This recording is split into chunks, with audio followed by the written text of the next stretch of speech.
There are two things that I think that great leaders need to have: empathy and perspective. And I think these things are very often forgotten.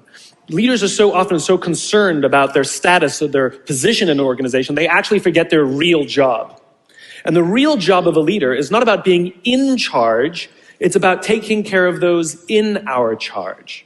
And I don't think people realize this, and I don't think people train for this.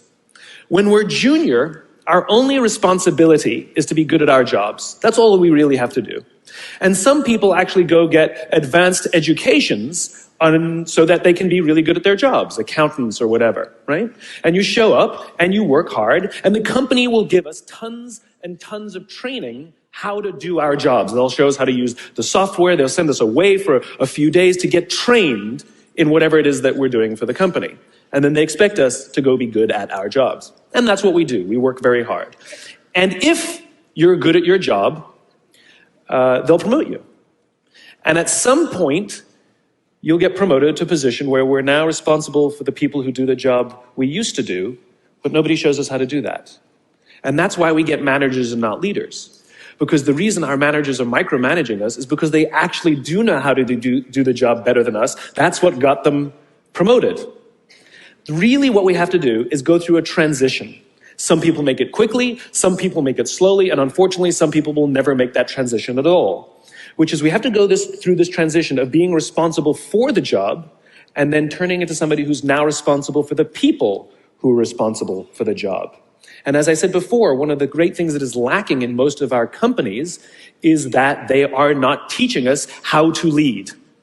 And leadership is a skill like any other. It is a practicable, learnable skill. And it is something that you work on. It's like a muscle. If you practice it all the days, you will get good at it and you will become a strong leader. If you stop practicing, you will become a weak leader.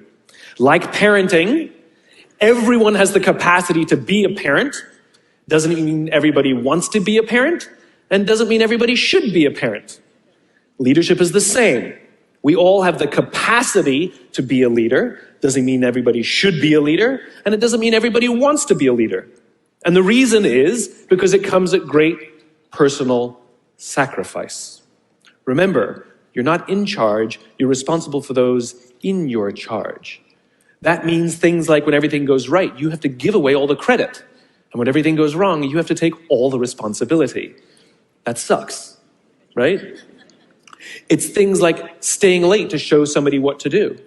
It's things like when something does actually break, when something goes wrong, instead of yelling and screaming and taking over, you say, try again. When the overwhelming pressures are not on them, the overwhelming pressures are on us.